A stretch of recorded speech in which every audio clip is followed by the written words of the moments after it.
Good evening, friends. So after a fairly pleasant, albeit very hot walk through a very leafy part of Munich, I'm standing in the Gasteig. The Gasteig was built in 1978. I'll come back to that in a second. It's a cultural centre, and just through those doors there is the Philharmonic Hall. The Philharmonic Hall seats 2,300 people, is very tasteful and very pretty, shaped like a kind of wooden seashell. It's also an acoustic nightmare. Keen viewers of my channel may remember me telling about the Basilica di Santa Giustina in Padua and how Mozart himself had claimed that it was the most acoustically perfect place he'd ever known. This place is among the worst. It looks very nice, but the acoustic qualities are very poor.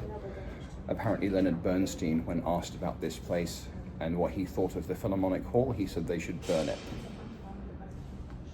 Anyway, this place was built in 1978. Before that, it was a beer hall stood on this location, the Burgerbrau Keller. The Burgerbrau Keller was a huge beer hall, one of the biggest in Munich, and is Munich. It could hold 3,000 people, and it was the site of the beer hall Putsch. The beer hall Putsch was the first major move by the Nazis to take power. Hitler and the SA, his original stormtroopers, surrounded this place with 600 men on the 8th of November 1923, when 3 of the Bavarian governors of the Weimar Republic in this area were giving a speech. He surrounded it with the SA. He marched in with Hess and Goering and about 20 guys, fired a pistol in the air and said, "The German Revolution has begun." And he attempted a coup with Ernest Röhm, head of the SA, and his goons, who dressed like Nazi SS guys, even in those days, to try and take over key parts of the city. They marched, about 25 people were killed, but it failed, and Hitler was then put on trial for high treason. Funnily enough, a law was instituted the following month that's still in effect today, doing away with juries and having lay judges and a judiciary deciding key events.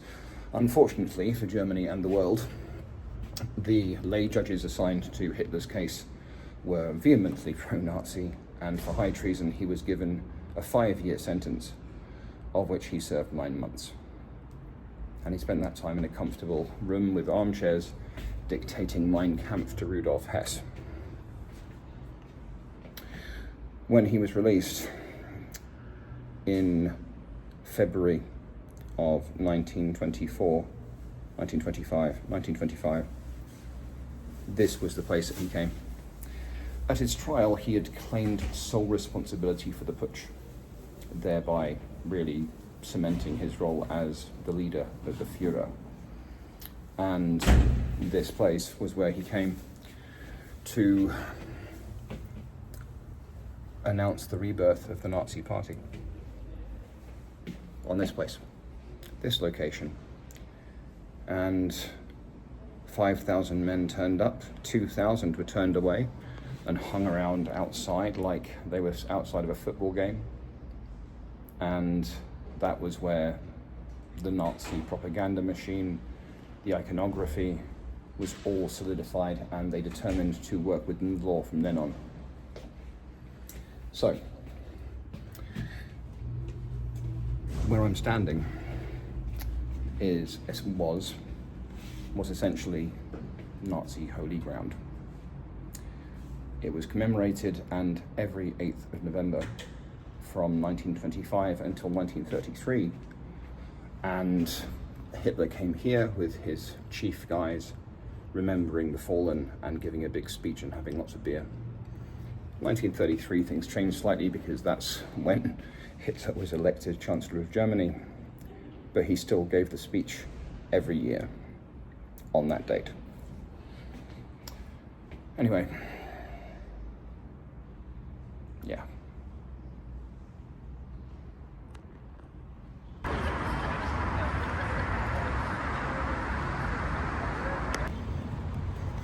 So I'm walking back from the Gasteig to the underground station now, because I'm not going to walk back. Anyway, a few points that occurred to me when walking around that place. The Nazis' message was doomsaying. One of really the key reason why Hitler got into power was was elected by the people in 1933 is because for all of the 20s, he was the only voice saying things are terrible, things are awful, vermin are invading our shores. Well, borders, but you know what I mean. People are in the government, people are in the banks, everything's shit, it's going to get worse. Because the 20s were a really quite prosperous time. It was after World War I, and things were good. The wars to end all wars was over. Every other political party in this country was saying, guys, everything's fine, things are going well, the war's over. But not Hitler. He was saying things are terrible, things are going to get worse, we have someone to blame. Look, it's the Jews, and homosexuals, and foreigners, and all the rest. Unfortunately, in 1929, 4 years after Hitler became Führer, after the rebirth of the Nazi Party, the Wall Street crash happened.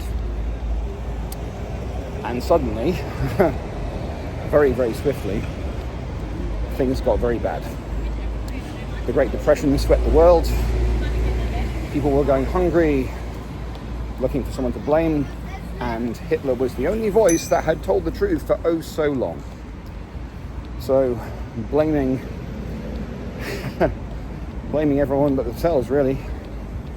They were voted into power in 1933, and hell followed with them. There were no space lasers at the time, you understand? But it was all a blame game. And with the distinct swing towards the right wing that most of Europe has taken now, only Britain and France standing left of the centre. It's something worth thinking about. And I'm looking at you, America. Anyway. I love this. There is a literal pin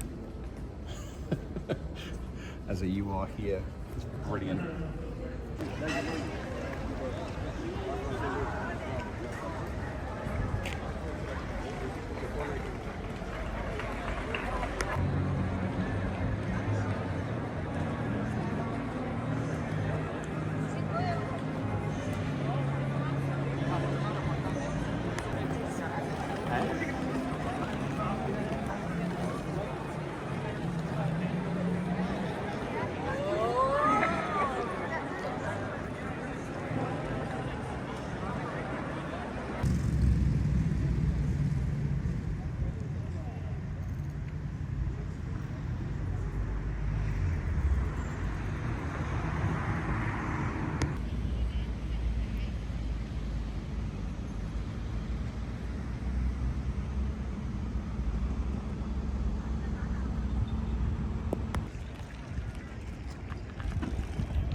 Good evening, friends.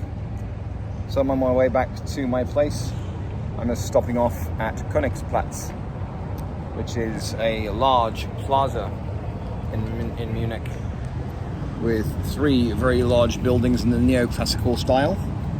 Nice place, quiet at this time of the day. It was built in the mid-19th century, about 1833, and is the gateway, if you like, to the Kunstreal, which is the museum and art gallery quarter of the city. It's beautiful, actually. This one over here has glass roofs. I'd love to go in there, actually. Anyway, I just stopped off for a cigar and some tea. One darker part of history is that this was the site of many of the book burnings that the Nazis performed in the mid-30s, all over this plaza. Massive piles of books burning. Undesirables. Anyway, but I'm about to head back. I've had quite a nice day of work and wandering around. The sky has been steel grey for the day, but it's beginning to clear up now. I do like this city. It's it has this laid-back vibrancy to it. Reminds me a little bit of Italy. Anyway. Good morning, friends. So I am currently climbing the South Tower of the Cathedral. It's narrower than I thought it would be. Anyway.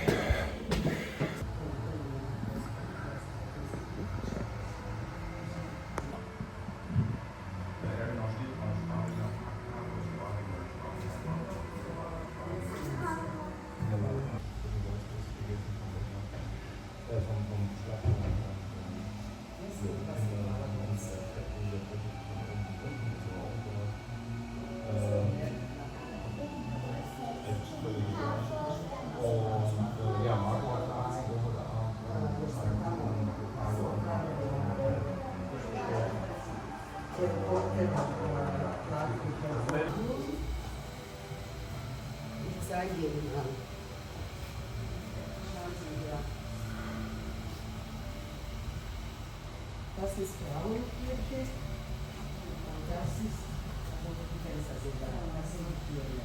Und das sind die Toten, da kann man nicht reingehen. Sie können sich so verlegen, die sind gratis. Und das steht eigentlich alles über unsere Kirche und dann über die Totenssachen.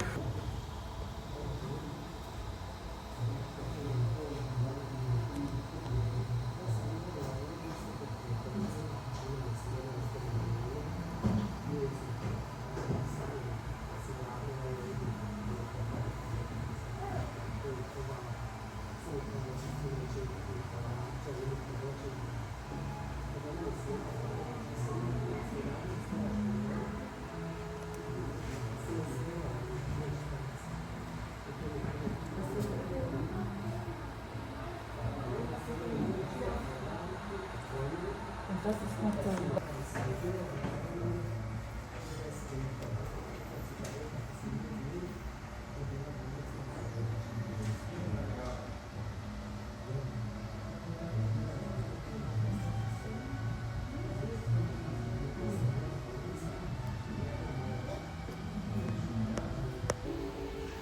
Hello friends. So I'm up at the top of the South Tower of the Cathedral, Frauenkirche. And as you can see through the window behind me is the North Tower with the very unusual domed caps. Now, I think I mentioned before, Georg von Hauchten completed this entire cathedral in 20 years, which was quite a feat actually, except for the spires. It took 36 years after that until 1525 to actually get something on top of the towers. Now, they're very unusual because they're rounded. They're called Welsh, not Welsh like Wales, but Welsh meaning foreign in German. It's thought that George had seen a wood cutting in the Holy Land of one of the domes on the rock. It's a wood cutting, it was marked Solomon's Temple apparently, but either way, that is apparently, according to legend, the basis for these very unusual caps to the spires that are famous all over the world as a symbol of Munich. It's actually very warm up here. But yeah, very much worth it. You've got amazing views all around the city. Anyway. So this is quite fun. That is a massive park at the heart of Munich, called the English Garden. Must have been quite fun during the war.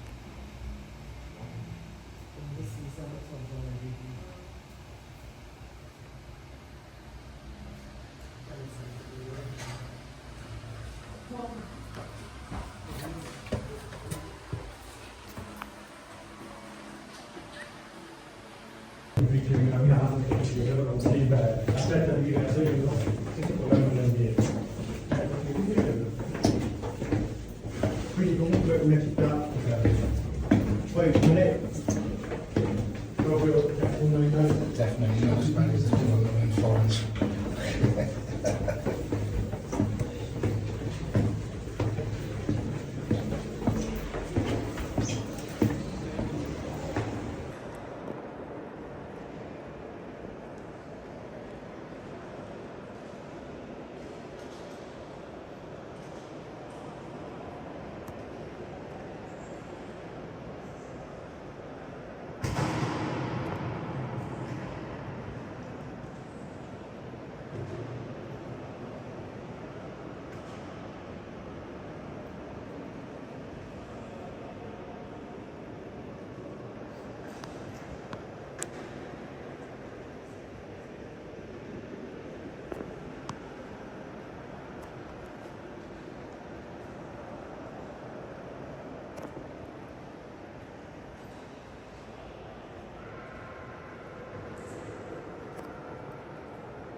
In the crypt of the cathedral, which has been converted into a museum. This is a particularly dark modern depiction of the Passion, with the Pieta being the centerpiece. But, of course, it does have an ending. So I'm in the crypt below the cathedral, which has been converted, and it looks like renovated quite seriously. There's brick everywhere, but it's been converted into a small museum, quite tastefully actually. Anyway, behind me are the resting places of Ludwig von Bayern and his wife Marie Therese.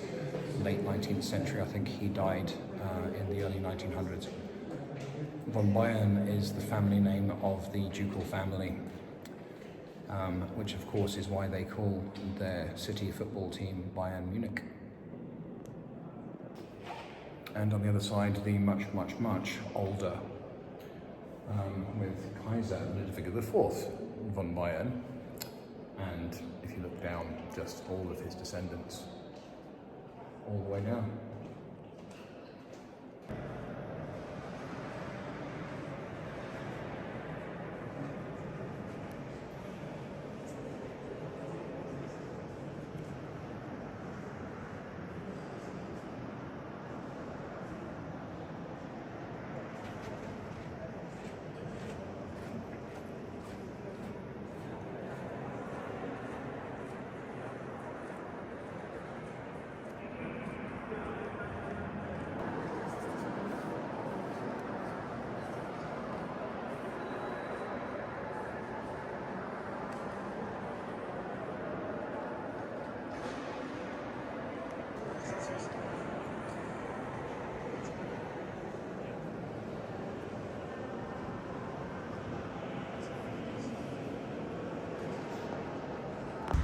Quite fun actually.